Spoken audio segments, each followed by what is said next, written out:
Tabi-tabi po. Ito, may ahas dito. Tabi-tabi po. Dito daw sa tabi. Saan talisay dyan, pre? Ito. Uy, may pababa pala dyan, oh.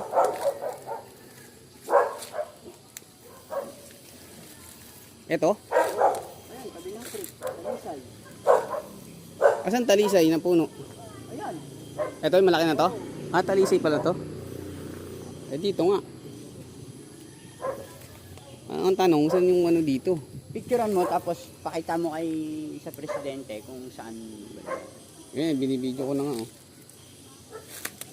Kasi galing ako ngayon doon, nagpa-compute ako eh. Buti nakita kita. Pwede pala dumaan dyan, oh. Kalahisil. Kalahisil ba yan? Oo.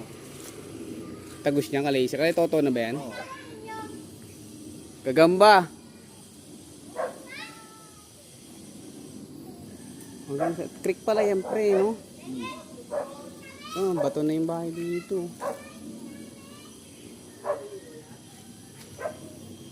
Ayun yata kalito. Yan. Bahay nila Toto. Hindi yan yun. Yan ba yun? Ito creek na to, pre. Kapit pa tayo dun.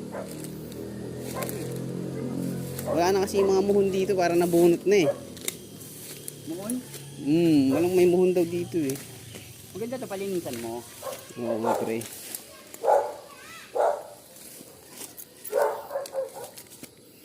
Kasi ito may ano, may pader. Oo, may pader, oh. Sino pader di? Ito, yung sasabi niya pula, pre, oh. Yun, oh, yung kulay. May marker, oh. Saan dyan? Ayan, oh. Sa pader? Ayan, oh. Yung kulay pula na yan.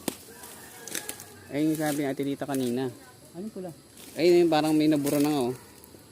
Plus, ano yan? 1.550 ba yan? 5G. Basa mo ba? Hindi ko makita. Ayun, oh, yung pader, oh. Sa pader, ayun. Ito, bumoundary na pala kami sa ano. Sa lupa ni Bolok, ano. Ano nakalagay? Square meter. 44.56. Utik yung ano pala to. Bangin pala to, pre.